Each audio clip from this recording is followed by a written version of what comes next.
Heart's inclination toward counsel for the child. Letter to son. By Imam Abul Faraj, Rahman ibn Ali ibn Al-Jawzi, died 597 Hijri. Translation by Muhammad Al-Amrani. In the name of God, the most compassionate, the most merciful. Author's preface. All praise is due to God, who brought forth the first father out of dust, and caused his offspring to emerge from ribs and loins, who strengthened clans by the bonds of kinship and lineage, who graced me with knowledge and the discernment of what is right, who gave me a fine nurture in childhood, guarded me in youth, and granted me descendants through whose very being I hope for abundant recompense. My sustainer, cause me and some of my offspring to be constant in prayer. O our sustainer, accept my supplication. O our sustainer, forgive me and my parents and the believers on the day when the reckoning is established. Ibrahim 14:40-41. And now, when I came to know the nobility of marriage and the excellence of children, I completed a Qur'an recitation and asked God, exalted is He, to grant me 10 children, and He granted them to me, 5 sons and 5 daughters. 2 of the daughters died, and 4 of the sons. None remained among the sons, but my child Abul Qasim. I asked God, glorified be He, to make of him a righteous successor, and to fulfill through him my hopes and aspirations. Then I observed in him a kind of slackening from exertion in seeking knowledge, and so I wrote this letter to him to urge and stir him to tread my path in acquiring knowledge, and to direct him to seek refuge with the one who grants success, sublime and exalted. For I know that none is forsaken whom he has guided aright, and none is guided whom he lets go astray. Yet God has said, and let them enjoin one another to the truth, and enjoin one another to patience. Al-Asr 103:3. And he has said, remind if a reminder can be of use. Al-Ala 87:9. And there is no might and no power save with God, the Most High, the Tremendous. Section: The Human Being, distinguished by reason. No, my child, may God guide you to what is right, that the human being was singled out by reason only that he might act in accordance with it. Summon your mind to presence, set your thought to work, and withdraw into yourself. Learn by proof that you are a created being entrusted with responsibility, that duties rest upon you for which you will be called to account, that the 2 angels record your words and your glances, that the breaths of the living are steps toward his appointed end, that worldly sojourn is brief, confinement in the graves is long, and the torment for yielding to caprice is grievous. Where is the delight of yesterday? It has gone and left the sting of regret. Where is the soul's craving? How often has it bowed a head and tripped a foot? None has found felicity save by opposing his lower self, and none has come to wretchedness save by preferring his world. Take lesson from those who have passed, kings and ascetics. Where are the pleasures of these and the toils of those? Abundant reward and a fair remembrance remain for the righteous, an ill report and a grievous chastisement for the disobedient. It is as though none ever hungered and none ever ate his fill. Sloth in the pursuit of virtues is a sorry companion, and love of ease bequeaths a regret that outweighs every pleasure. Awake, then, and strive for your own soul. Know that performing what is obligatory and shunning what is forbidden are binding. Should a person transgress, then the fire. Know, too, that seeking the supererogatory is the utmost aim of the diligent. Yet virtues differ in rank. Some see virtue in renouncing the world, others in preoccupation with devotion. In truth, full virtue lies only in the conjoint attainment of knowledge and action. When the two come together, they raise their possessor to a realization of the knowledge of the Creator, glorified and exalted, and impel him to love him, to stand in awe of him, and to yearn toward him. That is the sought-for goal. The magnitude of resolve is commensurate with the stature of those endowed with resolve. Not everyone who desires is desired, nor everyone who seeks finds. The servant's task is to strive, and each is enabled toward that for which he was created. God alone is the one to be sought for help. Section. Knowing God by proof is the first duty of reflection. The first matter you ought to reflect upon is to know God, exalted is He, by proof. It is plain that one who beholds the sky raised high and the earth spread out low, who contemplates perfect structures and, above all, the wondrous architecture of his own body, knows that every handiwork demands a maker and every building requires a builder. Thereafter, consider the truthfulness of the messenger God's blessings, and peace be upon him sent to you.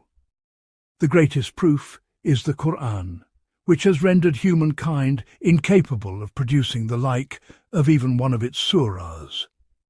Once the existence of the Creator glorious and sublime, and the truthfulness of the messenger have become firmly established with you, you must surrender the reins of your concern to the law.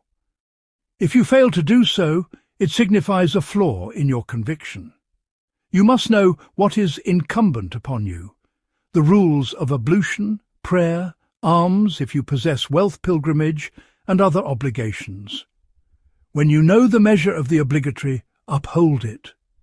Then let the one of high aspiration ascend toward the virtues. Busy yourself with committing the Qur'an to heart and learning its exegesis. With the sayings of the Prophet, blessings and peace be upon him. With knowledge of his life, that of his companions, and of the scholars after them, so that you may choose for yourself the higher rank, and then higher still. You must, of necessity, learn enough grammar to set your tongue aright, and a portion of the language in use.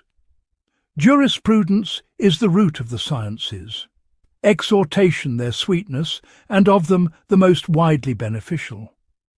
In these fields I have arranged works that, by God's grace, spare you the need for the libraries of the ancients and others. You need not hunt after books, nor gather your energies for composing.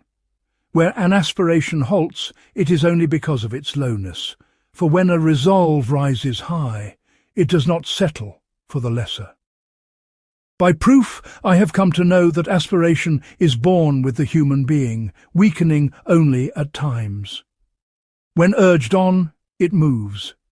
If you sense in yourself impotence, ask the bestower. If lethargy, seek refuge with the one who grants success. No good will you attain but by obeying him. No good will you miss but by disobeying him. Who turned toward him and was denied his aims?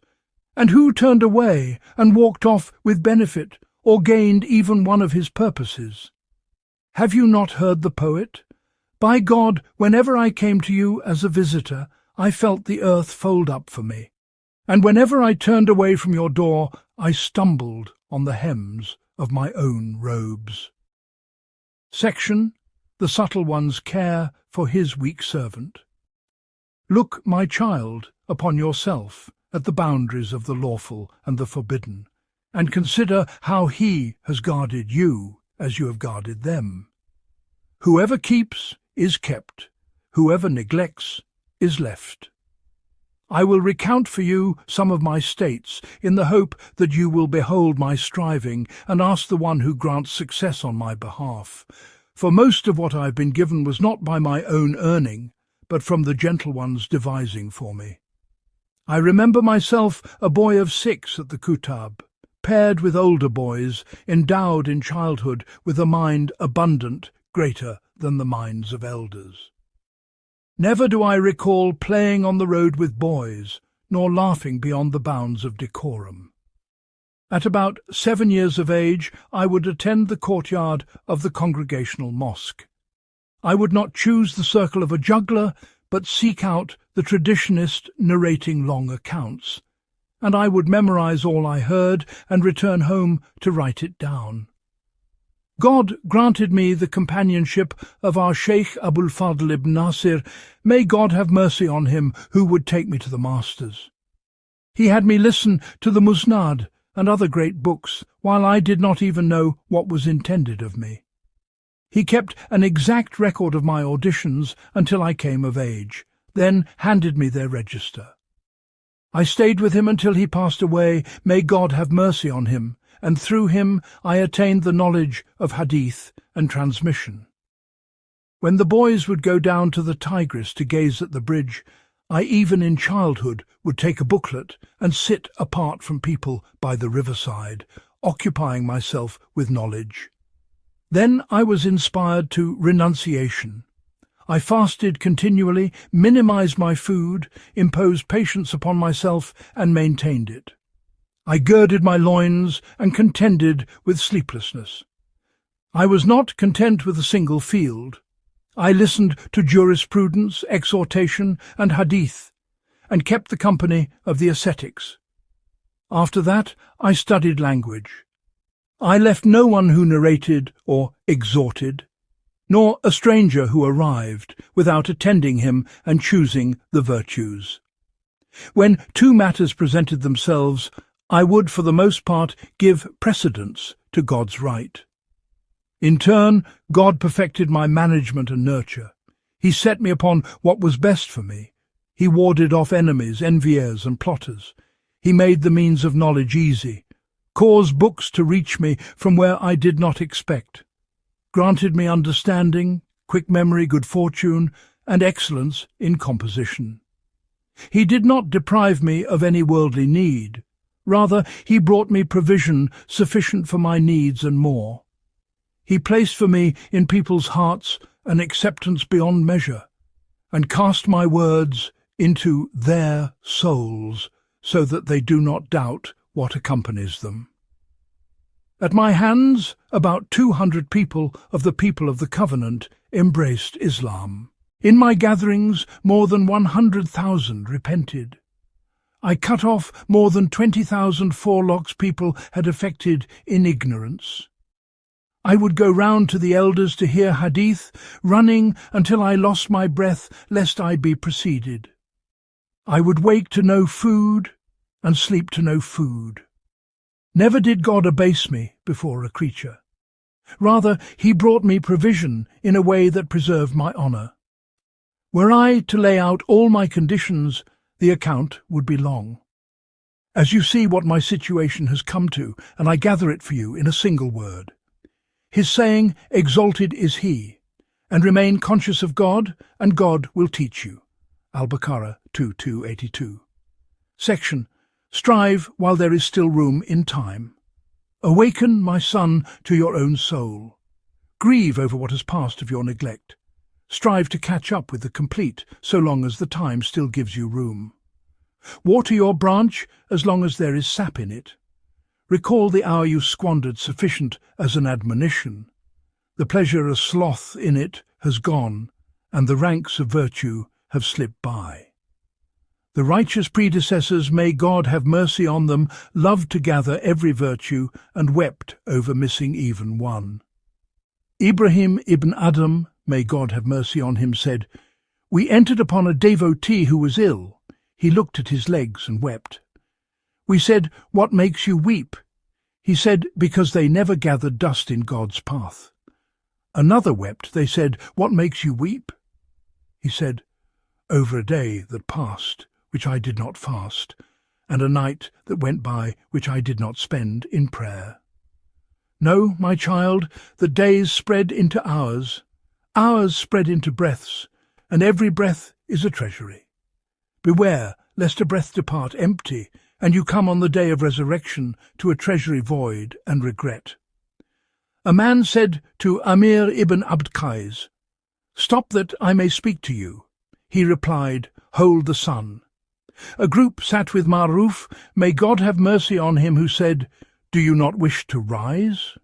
The angel of the sun draws it and never tires. And in the hadith, whoever says, "Glory be to God, the tremendous, and praise be to him," a date palm is planted for him in paradise. Consider then how many palm trees the waster of hours misses. The early ones seized even the fleeting moments. Khamis would complete the Qur'an 3 times every day and night.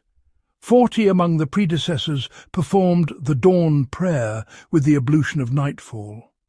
Rabia al-Adawiyya would enliven the entire night. When dawn broke, she would take a brief true rest, then spring up in alarm and say to her soul, "Sleep in the graves is long."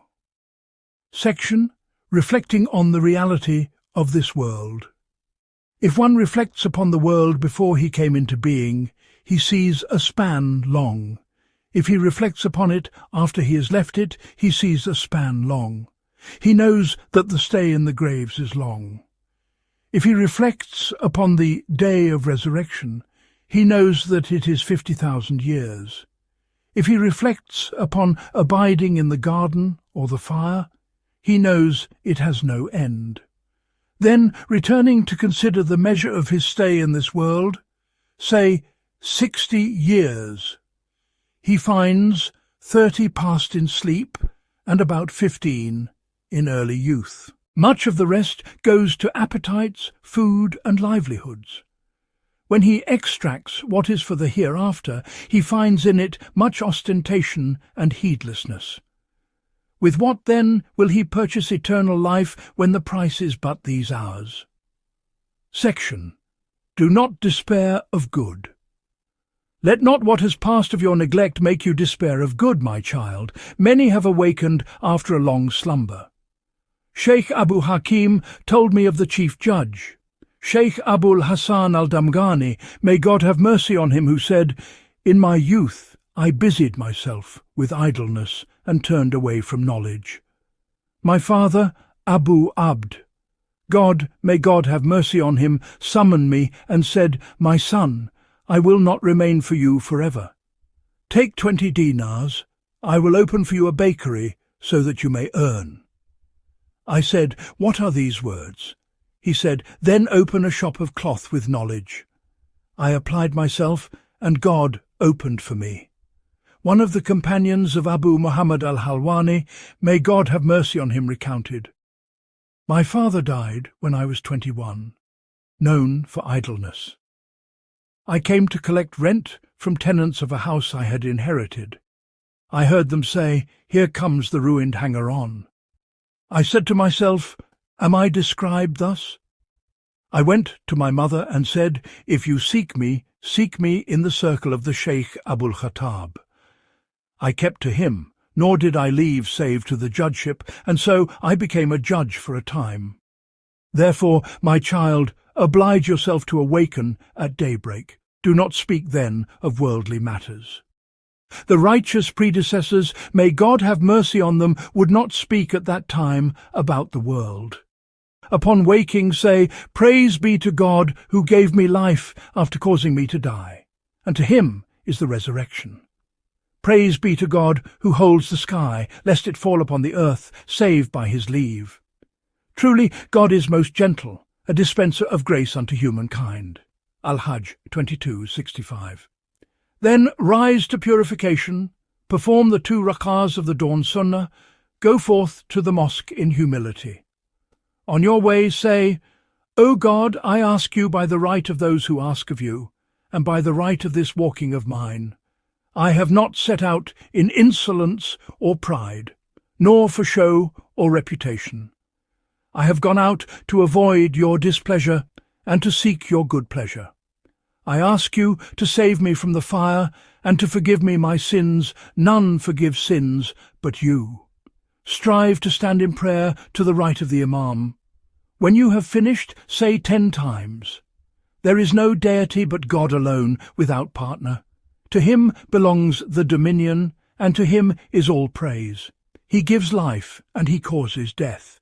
In his hand is all good, and he has power over all things."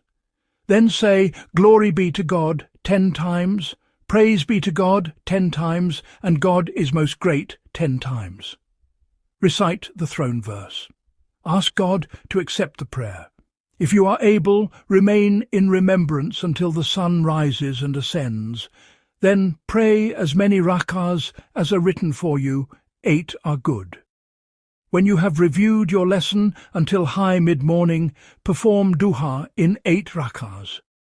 Then busy yourself with study or copying until the afternoon. After Asr, return to your lesson until Maghrib. After Maghrib, pray 2 rak'ahs in which you recite about 2 juz.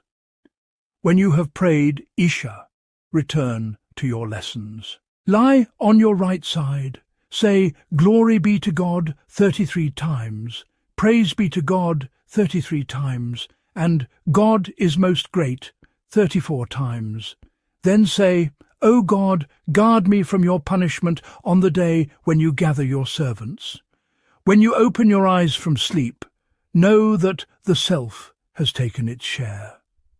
Rise to ablution and stand in the darkness of the night as much as you can. Begin with 2 light rak'ahs, then 2 in which you recite 2 juz of Qur'an. Then return to your study, for knowledge is better than every supererogatory act. Section. Seclusion is the root of every good keep. To seclusion it is the root of every good. Beware the companion of ill character.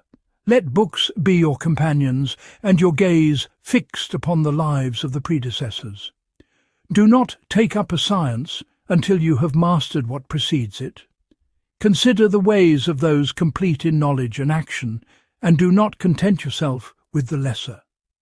The poet said, Among people's faults I have seen nothing like the deficiency of those able to achieve completeness. Know that knowledge raises the lowly. Many among the learned had no lineage to boast and no appearance to admire. Ata ibn Abi Rabah was dark of skin and daunting in form. To him came Sulayman ibn Abd al-Malik, the caliph, with his 2 sons. They sat before him, asking about the rites of pilgrimage. He narrated to them, turning his face away. The caliph said to his sons, Rise and never be indolent nor slothful in seeking knowledge. I shall never forget our humility before this black servant. Al-Hasan was a freedman, as were Ibn Sirin and Makhul and many others. They were ennobled only by knowledge and God-consciousness. Section. Be content, and you will be ennobled. Strive, my son, to preserve your honour from exposing it to pursuit of the world and humiliation before its people. Be content, thus will you be ennobled. It has been said, Whoever is content with bread and greens will never be enslaved by anyone. An Arab passed through Basra and asked, Who is the notable of this town? They said, Al-Hasan al-Basri. He said, And how did he become their notable? They replied, He did without their world, while they were in need of his knowledge. Know also, my child, that my father was well-to-do and left thousands in wealth. When I came of age, they put 20 dinars and 2 houses in my hand, and said, This is the entire inheritance.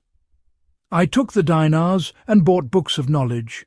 I sold the 2 houses and spent their price in seeking knowledge. I kept nothing of the wealth. Never did your father abase himself in the pursuit of knowledge, nor travel about the lands as other preachers did, nor send a note to anyone to ask for anything. Yet his affairs went straight. And whoever is conscious of God, he will make for him a way out, and he will provide for him whence he does not expect. At-Talaq 65:2-3. Section. When God consciousness is sound, you will see every good. My son, when God consciousness is sound, you will behold every good. The God conscious does not seek to be seen by people, nor expose himself to what would harm his religion. Whoever guards the bounds of God, God guards him. He said, Section. Let your aspiration rise to perfection. Let your aspirations soar toward perfection. Some have halted with mere renunciation. Some busied themselves with knowledge. Rare are those who joined complete knowledge to complete practice. I have surveyed the followers and those after them, and I have seen none more abundantly graced with perfection than four: Sa'id ibn al-Musayyab, al-Hasan al-Basri, Sufyan al-Thawri, and Ahmad ibn Hanbal, may God be pleased with them. They were but men.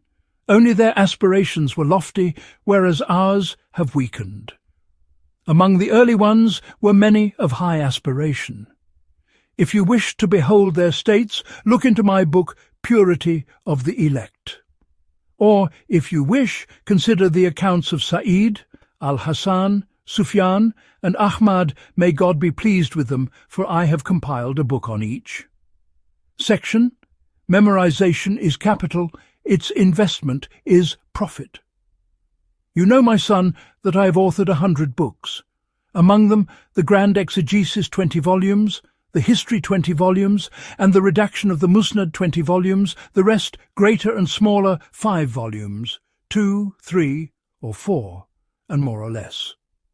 With these compositions, I have spared you the need to borrow books and to gather your energies for composing. So keep fast to memorization, for memorization is capital, and its deployment is profit. Be sincere in both states, in turning to the real. Glorified be He. Guard His bounds. God, exalted, has said, "If you but stand up for God, He will help you and make firm your steps." Muhammad 47:7. Section: Whoever turns away from acting is deprived of blessing. Beware of stopping at the outward form of knowledge without acting upon it. Those who frequent rulers and turn toward the people of this world have turned away from acting upon knowledge. Thus they were deprived of its blessing and benefit. Section: Others benefit from your knowledge in the measure that you yourself benefit. Beware of busying yourself with devotions devoid of knowledge. Many who took to austere practices among the Sufis strayed from guidance because they acted without knowledge. Clothe yourself in 2 comely garments that will not make you conspicuous among the worldly by their fineness, nor among the ascetics by their shabbiness. Call yourself to account for every glance, every word, every step. You will be questioned about all of that. To the measure that you yourself benefit from knowledge, those who hear you will benefit. When the exhorter does not act upon his knowledge, his admonition slides off hearts as water slides off stone. Therefore, do not exhort except with intention. Do not walk except with intention. Do not eat even a morsel except with intention. As you read the character of the early ones, the matter will become clear to you. Section: Books you must read. Hold fast to the book, the way of the seekers. It will teach you the path. Make it your companion and your teacher. Reflect on captured thoughts. You will come upon reflections that will set aright your religion and your worldly life. Memorize the garden of insight. It is enough to fertilize your understanding of jurisprudence. If you occupy yourself with the gardens, it will open to you the great body of hadith. When you turn to the unveiling, it will make clear to you what lies hidden within the 2 Sahihs. Do not preoccupy yourself with the works of exegesis composed by non-Arabs. The sufficient and provision for the wayfarer leave you with no further need in the field of exegesis. As for what I have gathered for you among books of exhortation after them, you will have no need of any increase at all. Section: Graceful forbearance. Be of graceful forbearance with people even as you hold fast to deep seclusion. For seclusion relieves you of the mix of ill companions and preserves your dignity. The exhorter, in particular, should not be seen in undignified guise, nor walking about the market, nor laughing loudly so that people may think well of him and thus benefit from his admonition. If you are compelled to mix with people, then mix with forbearance toward them. For if you uncover their traits, you will not be able to accommodate them. Section: Render to everyone. His due render to everyone, his due wife, child, kin. In every hour, look to how it is spent. Do not deposit it except with the noblest act you can. Do not neglect your soul, train it to the noblest and fairest of works. Send forward into the chest of the grave what will delight you when you arrive there, as it has been said. O you who are busy with your world, deluded by the length of hope, death comes all of a sudden, and the grave is the chest of deeds. Consider the outcomes of affairs. It will be easy then to forego what you crave and to bear what you dislike. If you find in yourself heedlessness, carry it to the graveyards and remind it how near the departure is. Plan your affairs. God is the planner in your spending, without extravagance, lest you need people. Safeguarding wealth is part of the religion. Leaving your heirs with sufficiency is better than that you yourself be in need of people. Section: We are of the descendants of Abu Bakr al-Siddiq. My child, know that we are of the descendants of Abu Bakr al-Siddiq, may God be pleased with him. Our forefather is Al-Qasim ibn Muhammad, ibn Rahman, ibn Abi Bakr, ibn Muhammad, ibn Abi Bakr. May God be pleased with him. His reports are authenticated in my book, Purity of the Elect. Our forefathers thereafter busied themselves with trade. Among the later ones, none was granted an aspiration for seeking knowledge besides me. Now the matter has come down to you. Strive not to disappoint my hope, what I hoped in you and for you. I have entrusted you to God, exalted is He, and I ask Him to grant you success in knowledge and in action. This is the measure of my striving in this counsel.